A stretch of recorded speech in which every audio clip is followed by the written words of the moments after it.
Got this Rheinco straw blower that we bought and kind of doing some refurbishing on it over the winter. Sandblasted it. Going to give it some fresh paint. And here is the trough for where the bales get put down into that chute right there. And for some reason, the end piece that goes in like so was just not quite my kind of weld job. And this isn't exactly what I would call a professional job. It's more like your friend has a friend has a friend who's a welder. Look at the backside of this. It's horrendous on the outside.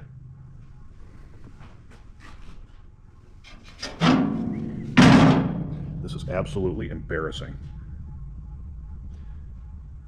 So obviously this got cut off and I'm going to replace it.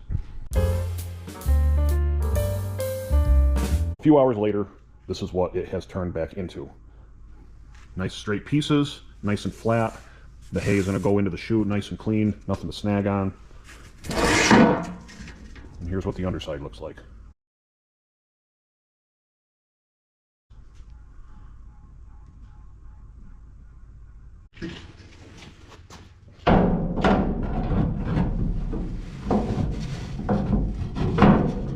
Fits in there like a glove.